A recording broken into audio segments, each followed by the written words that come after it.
David Baszucki is probably the most hated person in the gaming industry right now. Seriously, go on Twitter, go on TikTok, go anywhere, it's the same thing everywhere. Hashtags, memes, curses, threats. Someone even posted a photo of David just sitting in his house watching TV and captioned it, "Hello, David." That is, the guy is literally being stalked now. People are photographing him through his window or somehow getting these photos and posting them publicly. And that's exactly what I want to talk about today. Not just about what David has done, but about what's happening in response and where the line is between justified outrage and something that's clearly gone way too far. But first, let's remember how we even got to this point, because David didn't become public enemy number one overnight. It was a chain of decisions, each one pissing the community off more and more until eventually people just snapped. Let's start with Schlep. In August 2025, Schlep was banned from the Roblox platform. His accounts were deleted. Roblox stated that he allegedly violated the terms of service by acting as a vigilante, interfering with other users' behavior and undermining official safety procedures, and that his actions created a potentially unsafe environment. We all remember the backlash that caused. Then came age verification.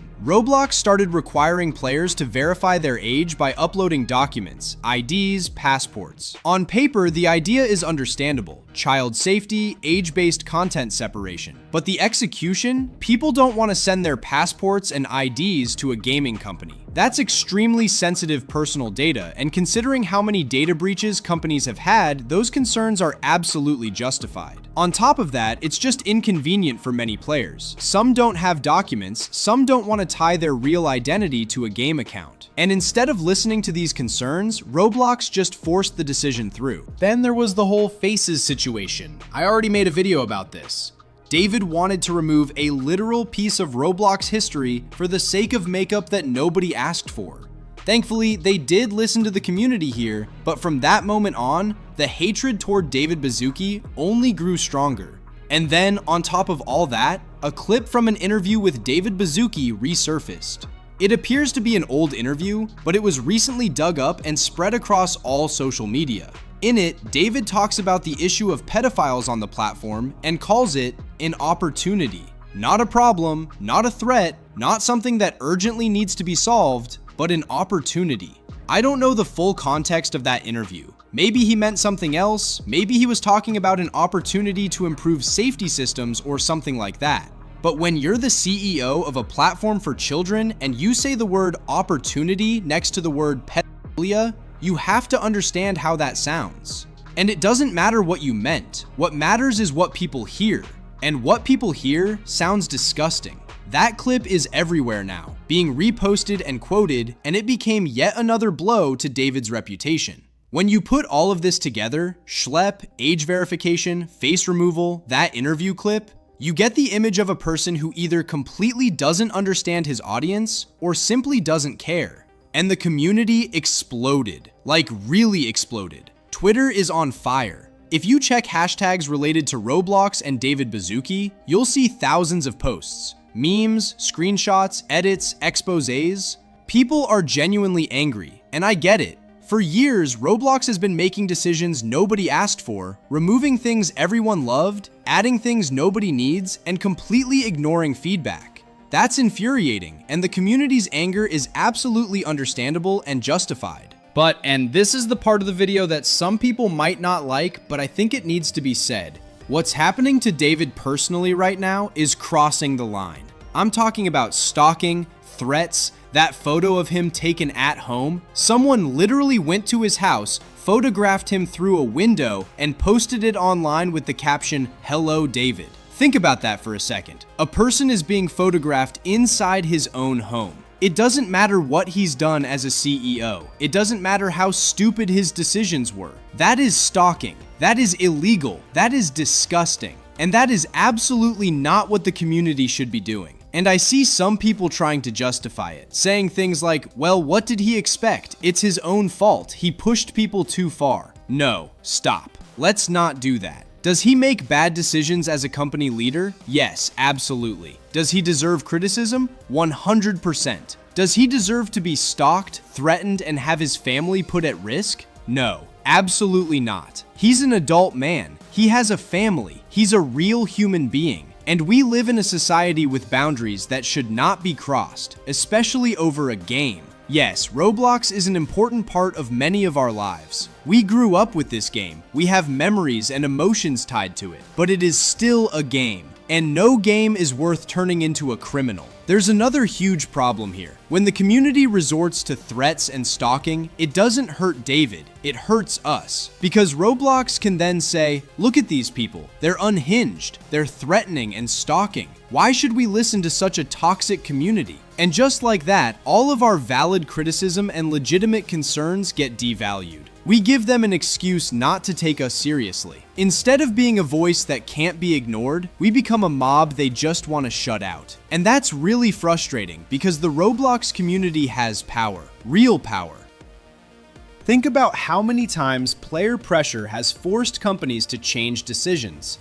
Think of any major gaming scandal. When a community unites and acts smart, companies fold. But the key word here is smart. Not through threats, not through stalking, but through actions that hit what companies actually care about: money and reputation. Want to actually make a difference? Spread hashtags. Seriously, hashtag save Roblox, hashtag fire David Baszucki, whatever. When a hashtag trends, it's not just players who notice it. Investors, journalists, analysts do too. That's real pressure a company can't ignore. Boycott specific modes and updates. If Roblox introduces makeup and dynamic faces, just don't use them. If enough players refuse to engage with new features, the company will see it in the data, and data is the only thing they truly read. Make videos, write posts, talk to others about the issues. The more attention something gets, the harder it is for Roblox to pretend everything is fine. When millions know about a problem, it can't be swept under the rug. But don't cross the line. Don't threaten David, don't look up his address, don't photograph his house, don't harass him personally. Not because he doesn't deserve criticism as a CEO, but because this makes us worse, not the situation better. Every threat, every stalking incident is an argument for Roblox to ignore us. Every one of these cases becomes a headline like, Roblox players threaten CEO, and after that, nobody cares why they're angry, only that they made threats. I understand the frustration. I play Roblox myself. I see how a game we love is turning into something unrecognizable. Face removal, makeup, schlep, the opportunity interview. This stuff genuinely makes people angry.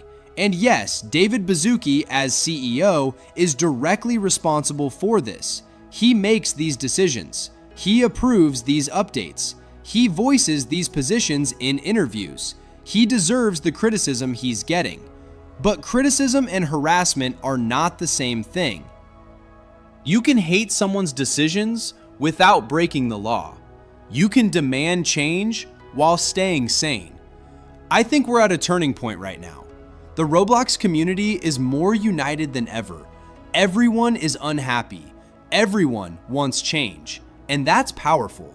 But how we use that power will decide the outcome. If we go down the path of threats and stalking, we'll be dismissed as lunatics and ignored.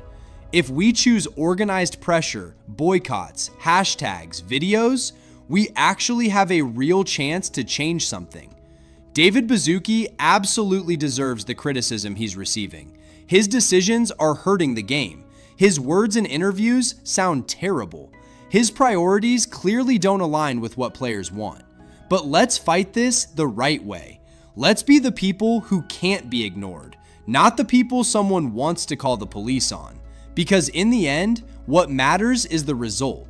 For Roblox to become what it once was, and for our voices to be heard. And for that, we need to be taken seriously. Write in the comments what you think about this whole situation. Spread hashtags, make videos, tell your friends, but don't cross the line. We're stronger when we're together, and when we act smart.